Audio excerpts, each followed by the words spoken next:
Electric பொட்டன்ஷியலில் ஒரு 3 problem மட்டும் இப்போ பார்க்கலாம். ஸோ இதில் a charge Q is uniformly distributed over a long rod AB. ABன்றது ஒரு லாங் ராட் கொடுத்துருக்காங்க. அதில் சார்ஜ் டோட்டல் சார்ஜ் எவ்வளோ டிஸ்ட்ரிபியூட் பண்ணுறோம்?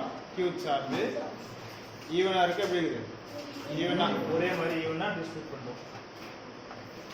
The electric potential at the point O, இந்த பாயிண்ட் இருக்குல்ல, இந்த பாயிண்ட் தான் என்ன பண்ணுறோம்? O எடுத்துக்கிறேன். Lying at a distance L from the end A. A எண்ட்லேருந்து எவ்வளோ டிஸ்டன்ஸ் இருக்குது? A இந்த எண்ட்லேருந்து L டிஸ்டன்ஸில் பாயிண்ட் O இருக்குது. இந்த பாயிண்டில் பொட்டன்ஷியலுடைய வேல்யூ எவ்வளோன்னு கண்டுபிடிக்கணும். எவ்வளோ பொட்டன்ஷியல் இருக்குது அப்படின்னா இதில் ஃபைண்ட் அவுட் பண்ணணும்.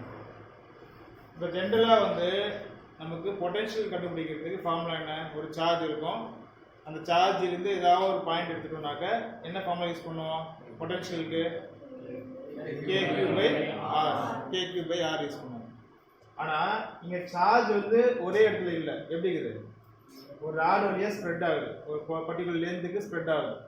அப்போ இந்த மாதிரி ஸ்ப்ரெட் ஆகும்போது நம்ம அந்த ஃபார்முலா யூஸ் பண்ணலாம் அப்படின்னாக்க அப்படி பண்ண முடியாது. ஏன்னா எல்லா சார்ஜும் ஒரே பாயிண்ட்ல இல்லை. சார்ஜ் வந்து ஒரு பர்டிகுலர் லென்த்துக்கு நம்ம என்ன பண்ணுறோம்? ஸ்ப்ரெட் பண்ணி வச்சுக்கிறோம். அப்போ இதுக்கு எப்படி போகிறது? ஸோ அது என்ன பண்ணோம்னா, ஒரு சின்னதாக ஒரு சார்ஜ் எடுத்துக்கிறோம், ஒரு பர்டிகுலர் லென்த்து. சப்போஸ் இந்த லென்த்து வந்து நான் என்ன பண்ணுறேன்? DX அப்படின்னு ஒரு ஸ்மால் லென்த் எடுத்துக்கிறேன். DX அப்படின்னு ஒரு ஸ்மால் லென்த் எடுத்துக்கிறேன். அந்த லென்த்தில் இருக்கிற சார்ஜோடைய வேல்யூ நான் என்ன எடுத்துக்கிறேன்? DQ அப்படின்னு எடுத்துக்கிறேன். ஸ்மால் டோட்டல் லென்த் L இருக்குது இல்லையா, அதில் ஸ்மால் லென்த் DX. அந்த சின்ன லென்த்தில் எவ்வளோ சார்ஜ் இருக்குது? DQ அப்படின்னு எடுத்துக்கிறோம். இந்த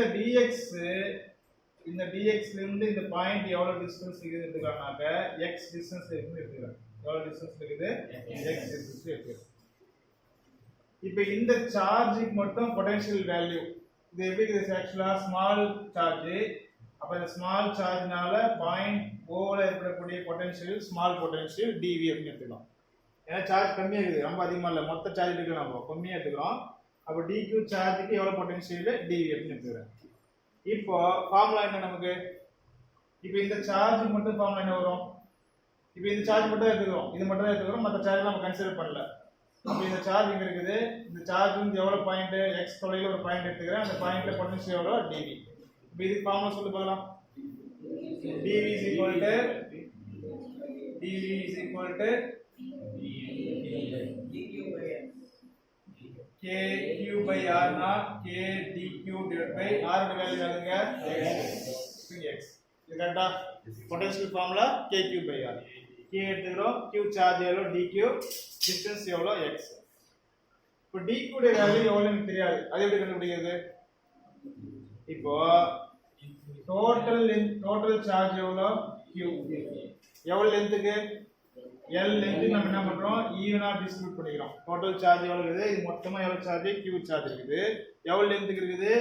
L லென்த்துக்கு இருக்குது. ஸோ L லென்த்துக்கு போகும்போது டோட்டல் சார்ஜ் Q/L எடுக்கிறேன். எனக்கு எவ்வளோ லென்த்துக்கு சார்ஜ் தேவை? DX மட்டும் தேவை. அப்போ என்ன பண்ணுறேன்னா, இந்த DX ஆல பெருகிட்டோம்னாக்க அந்த பர்டிகுலர் லென்த்தில் மட்டும் எவ்வளோ சார்ஜ் இருக்குது அது மட்டும் எனக்கு கிடைக்கும். அப்போ இதுதான் என்னது? DQ. DQன்றதுனால இந்த லென்த்தில் மட்டும் எவ்வளோ சார்ஜ் இருக்கோ DQ. அப்போ என்ன பண்ணுறோம்? DQ is equal to total லென்த்துக்கு Q இருக்குது, DX மட்டும் தேவை. அப்போ DX ஆல பெருக்கிறேன். அப்போ இதுதான் ஆக்சுவலாக இந்த ஈக்குவேஷனு DQ உடைய டோட்டல் சார்ஜ் வேல்யூ எனக்கு கிடைக்கும். DQ மட்டும் கிடைக்கும். அப்போ இந்த ஈக்குவேஷன் என்ன பண்ணுறேன்? DV is equal to K அப்படியே எடுத்துக்கிறேன், X அப்படியே வச்சுக்கிறேன். DQ என்ன பண்ணலாம்? Q divided by L into DX எடுக்கலாம். இது வந்து ஸ்மால் அமௌண்ட் மட்டும், சின்ன இந்த DQ சார்ஜுக்கு மட்டும். ஆனால் எனக்கு எதுக்கு தேவை? டோட்டலாக தேவை, ஒட்டுமொத்தமாக தேவை. அப்போ ஒட்டுமொத்தமாக தேவைன்னா இதை நான் என்ன பண்ணுறேன்? இன்டெகிரேஷன் பண்ணுறேன். டோட்டலாக தேவைன்னா இன்டெகிரேஷன் பண்ணிடலாம். அப்போ டோட்டல் பொட்டன்ஷியல் நான் எடுத்துக்கிறேன் D அப்படின்னு எடுத்துக்கிறேன். இங்கே எது வேரியபிள்? X. X எப்படி வேரியேஷன் ஆகும்?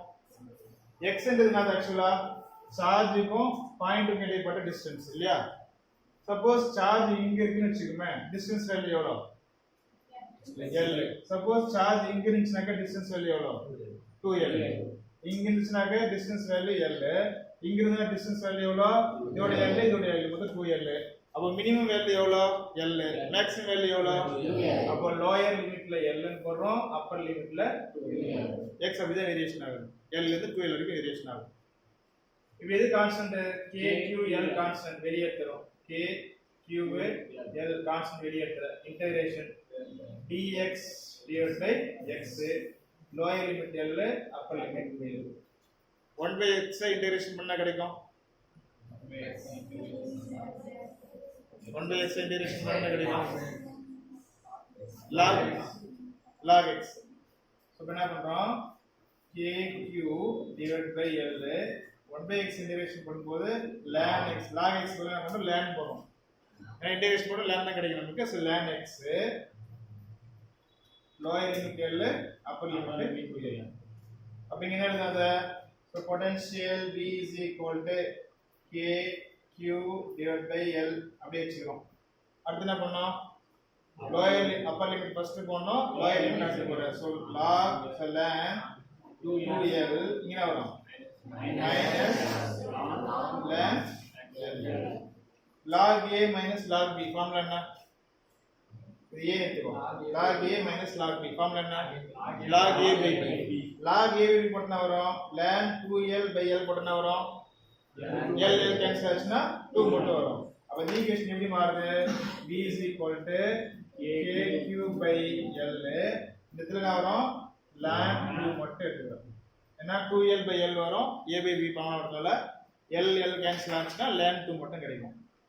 K க்கு என்ன எழுதலாம்? அப்போ 1/4 pi epsilon 0L இங்க மேல எக்ஸ்ட்ரா வந்து ஒரு q இருக்கு, அது இல்லாம ஒரு ln. எந்த ஆப்ஷன் வரும்? Third. So q ln 2 divided by 4 pi.